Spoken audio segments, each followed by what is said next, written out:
Have you ever wondered why you studied hard, worked nonstop, yet the sense of security always feels fragile?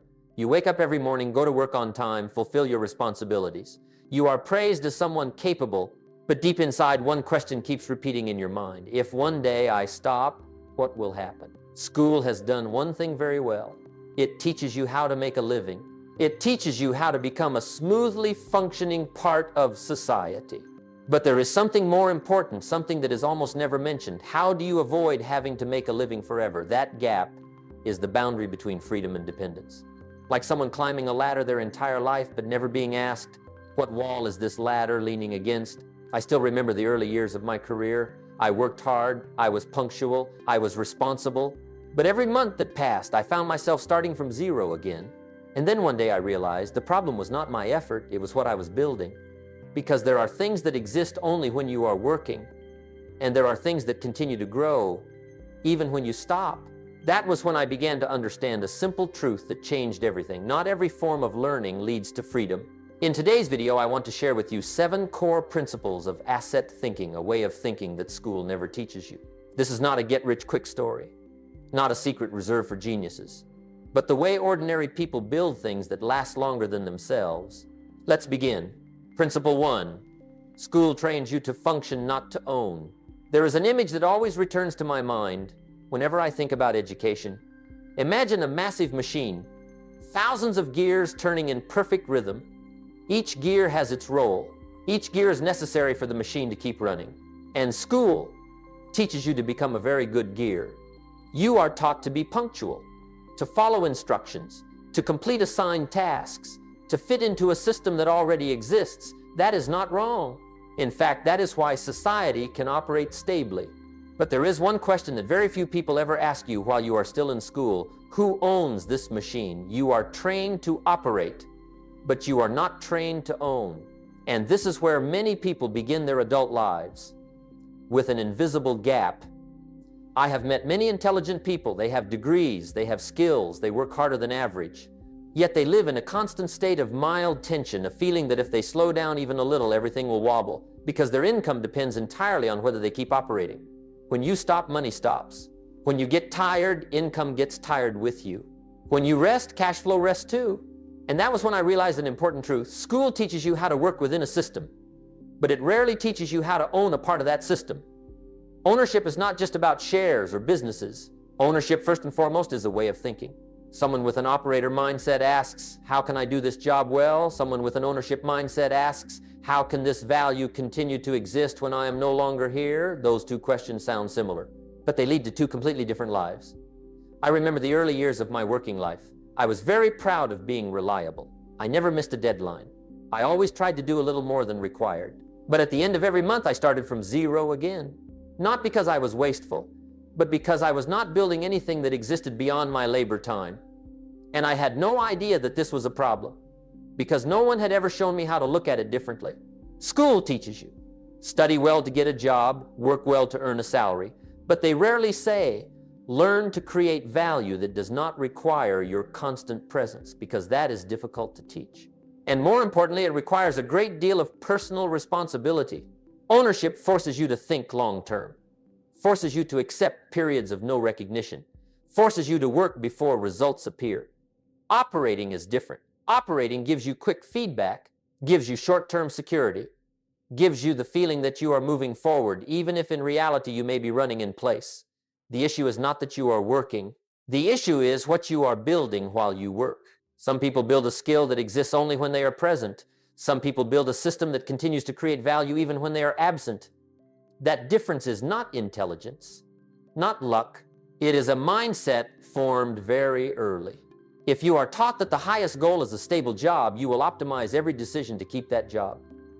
If you are taught that the goal is autonomy, you will begin to see the world through a different lens. I made the same mistake as many others. I believed that if I just worked better, harder, more loyally, freedom would come. But freedom does not come from being a better gear. Freedom comes when you understand how the machine works and what your position within it truly is. That was the first moment of awakening. And when you begin to see this, you will naturally ask another question, one that school never required you to answer. If I stop, will this still continue to create value? That question sounds simple, but it is the boundary between operating and owning. And it is also the door that leads us to the next principle, a single question that can change how you see work income and your future entirely. Principle 2, the asset question changes everything. When you begin to doubt your role in the machine, a new question naturally appears. It is not big, not complicated. It is so simple that most people have never asked it. Will this continue to create value when I am no longer working? That question does not appear in textbooks. It is not on exams. It is not in career training programs. But I can tell you this, that question has quietly determined the financial destiny of countless people. Because from the moment you ask it, you no longer look at work, money, or time the same way. Someone without asset thinking asks, how much does this pay me? Someone who begins to think in assets asks, what is this building for me? Two people can do the same job, earn the same income, have the same qualifications, but 10 years later, their lives can look completely different.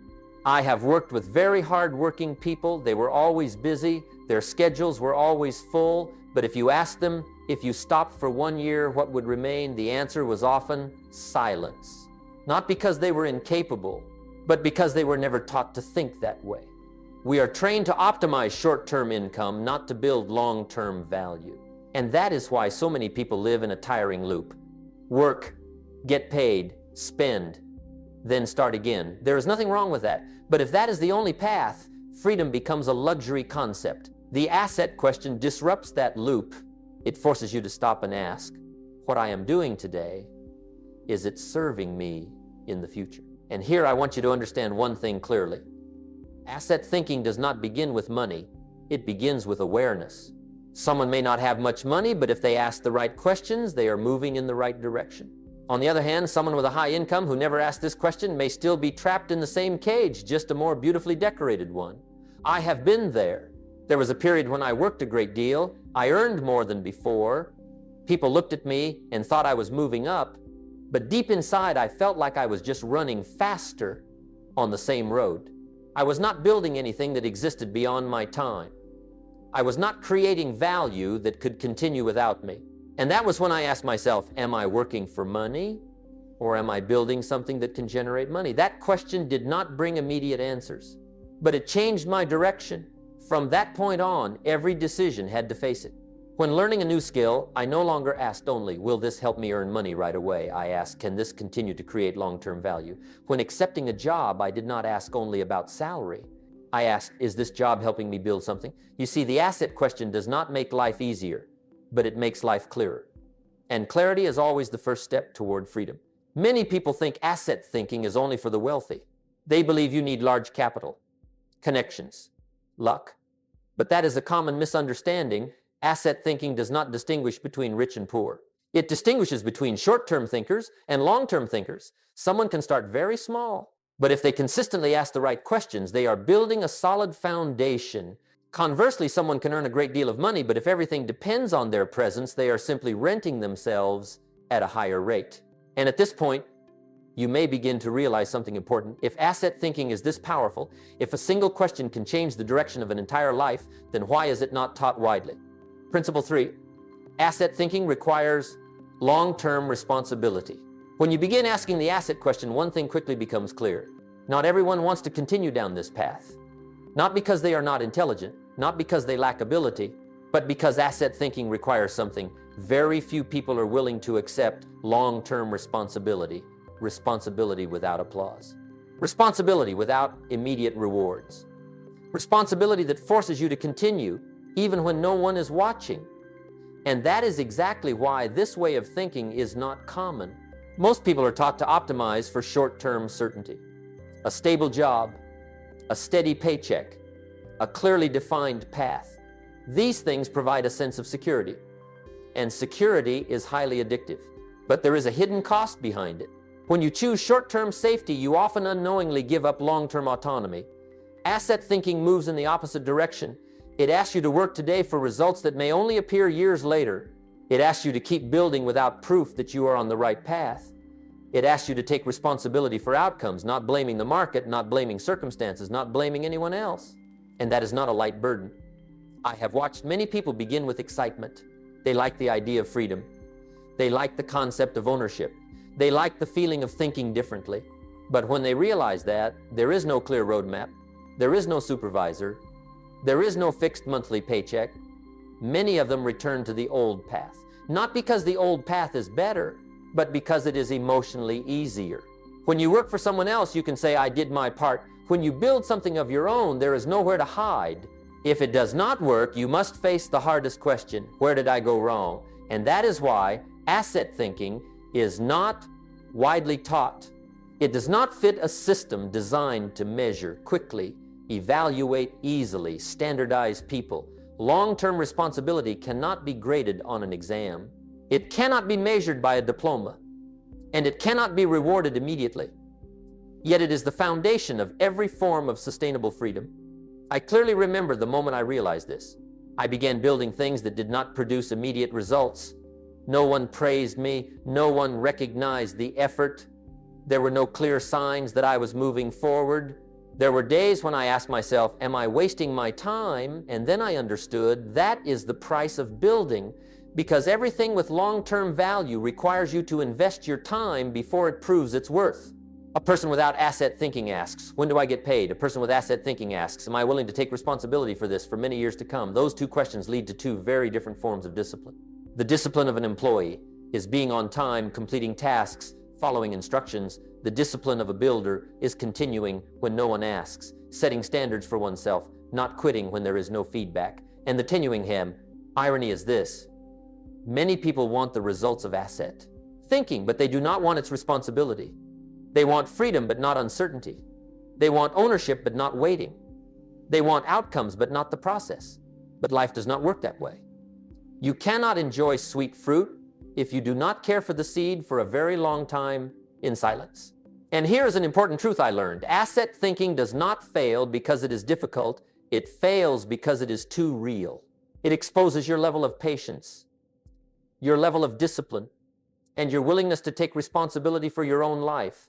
If you are listening to this and feel slightly uncomfortable, that is a good sign, because real growth always begins with discomfort. If what I am sharing makes you rethink how you are living and working, press subscribe to continue this journey with me. Here we are not searching for the easy path, we are searching for principles that help you go further and more sustainably every day. And now, as you understand that, asset thinking is not for the majority. It requires long-term responsibility, and it forces you to rethink things at the root. The next question naturally appears: if school does not teach this, then what is real education? Principle 4, learning to work. VS, learning to own. When you look back at the path you have taken, you will realize that most of us were guided in a very clear direction. Study, get a degree, find a job, do that job well. It is a familiar path, safe and socially approved. But very few people stop to ask, learn for what? Most of us learn to work better for others.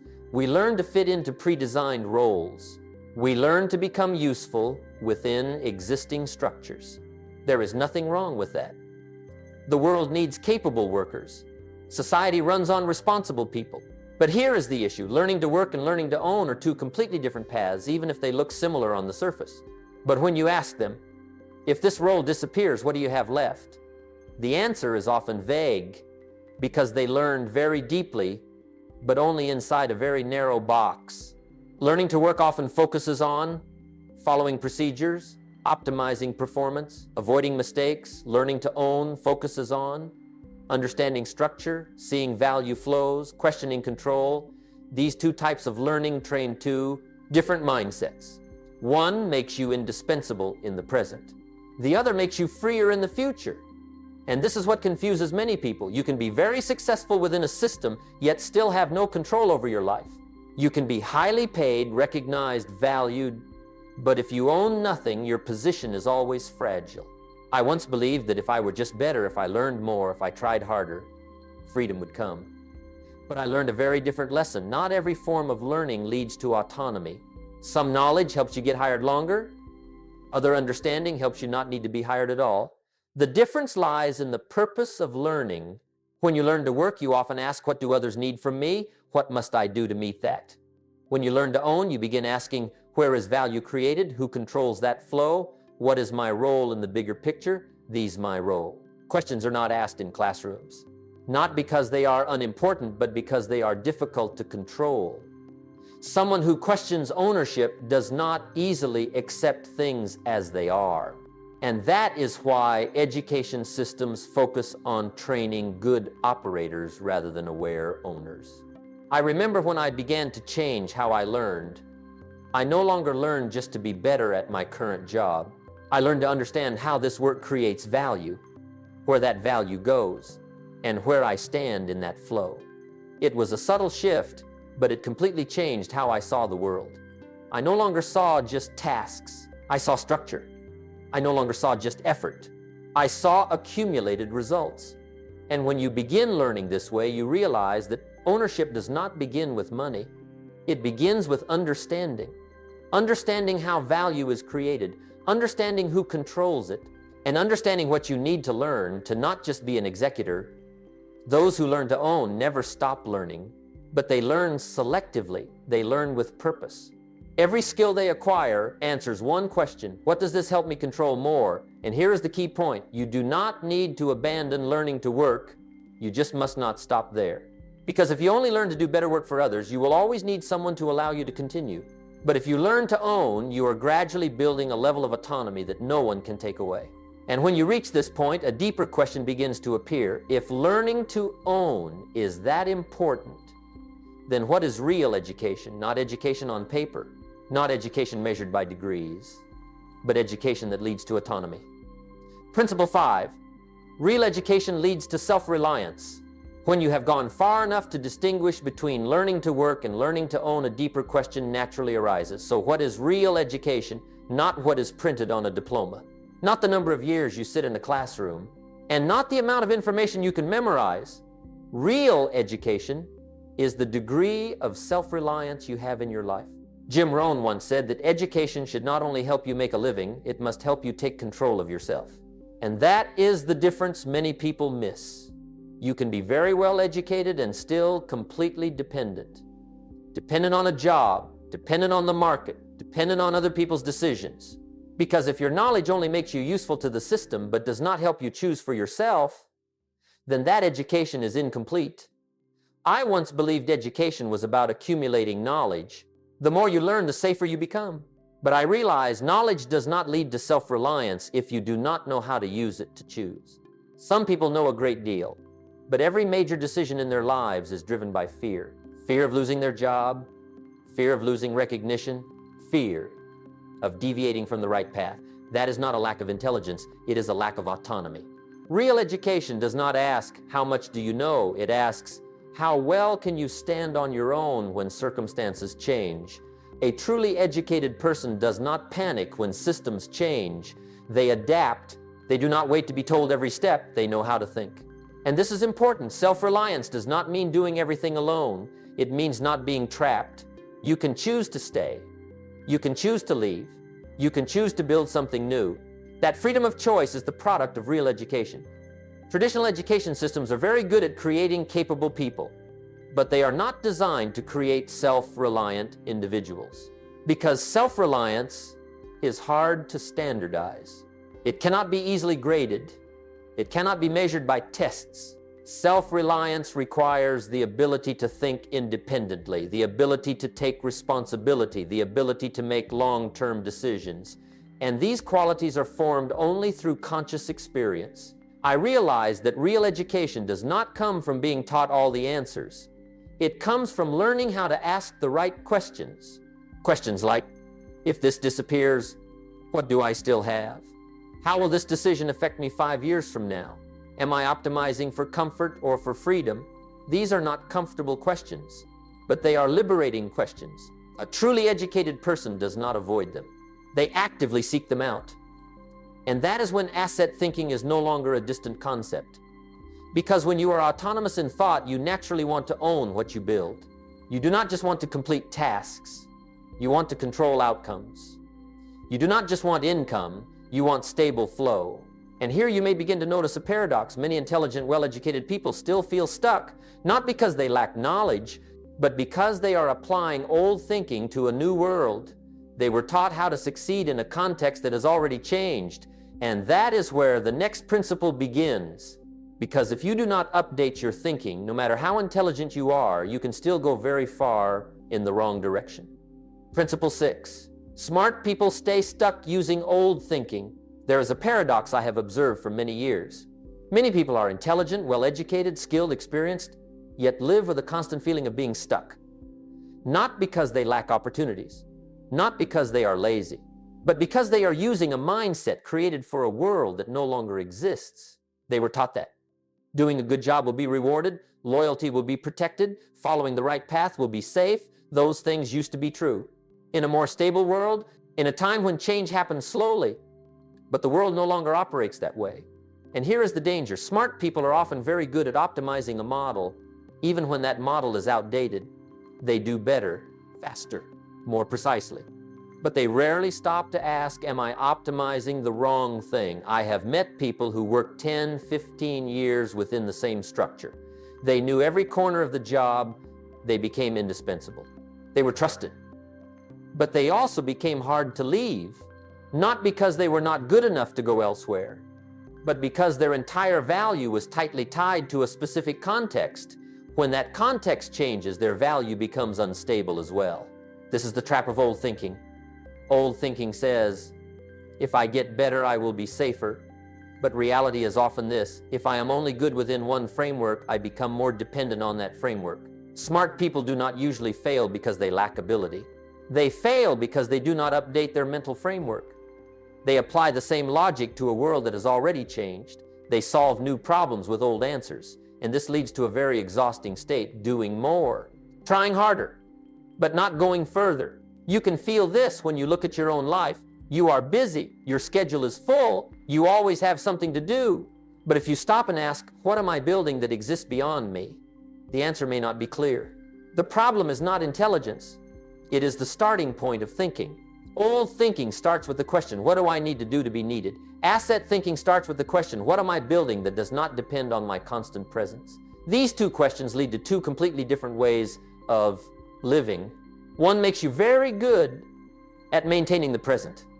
The other makes you slower at first, but opens the future. I fell into this trap myself. I believed that if I just learned more, worked harder, improved myself further, everything would automatically get better. But I realized that I was upgrading skills without upgrading thinking.